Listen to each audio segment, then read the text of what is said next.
Welcome to studio one news.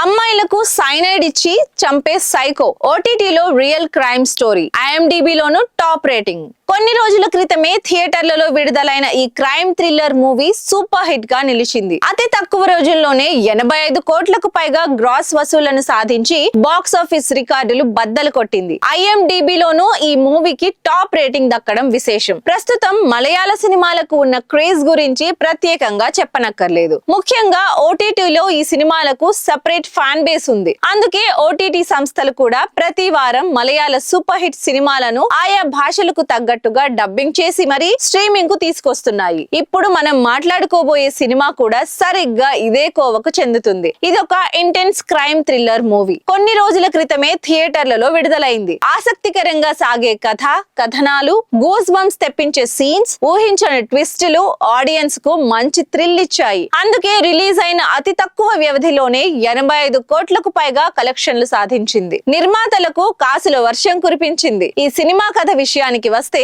ఇదొక suspense crime thriller movie. దేశ వ్యాప్తంగా వరుస హత్యలతో భయాందోళనలు రేకెత్తించిన సీరియల్ కిల్లర్ సైనైడ్ మోహన్ కథ ఆధారంగా ఈ సినిమాను రూపొందించారు. కేరళ, తమిళనాడు సరిహద్దు గ్రామాల్లో పెళ్లి చేసుకుంటానని నమ్మించి మహిళలను తీసుకెళ్లడం, వారిని సైనైడ్ ఇచ్చి పాశవికంగా హత్యలు చేస్తుంటాడు సైకో కిల్లర్. పోలీసులు ఎన్ని ప్రయత్నాలు చేసినా తప్పించుకుంటాడు. మరి ఈ సీరియల్ కిల్లర్ ను పోలీసులు ఎలా పట్టుకున్నారు? అతను అమ్మాయిలనే ఎందుకు టార్గెట్ చేస్తున్నాడు? చివరకు ఈ సైకో కిల్లర్ ఏమయ్యాడు అన్నది తెలుసుకోవాలంటే ఈ సినిమా చూడాల్సిందే. ఎక్కడ బోర్ కొట్టకుండా సాగే ఇన్వెస్టిగేషన్ క్రైమ్ థ్రిల్లర్ గా సాగే ఈ మూవీ పేరు కలం కావల్. మలయాళ సూపర్ స్టార్ మమ్ముట్టి ఇందులో స్టాన్లీ దాస్ అనే సీరియల్ కిల్లర్ పాత్రలో అద్భుతంగా నటించారు. అలాగే అతనిని పట్టుకునే పోలీస్ ఆఫీసర్ పాత్రలో జైలర్ నటుడు వినాయకన్ యాక్ట్ చేశారు. థియేటర్లలో సూపర్ హిట్ గా నిలిచిన ఈ మూవీ ఇప్పుడు డిజిటల్ స్ట్రీమింగ్ కు సిద్ధమైంది. తాజాగా దీనిపై అధికారిక ప్రకటన వెలువడింది. ఖచ్చితమైన తేదీ ప్రకటించకపోయినా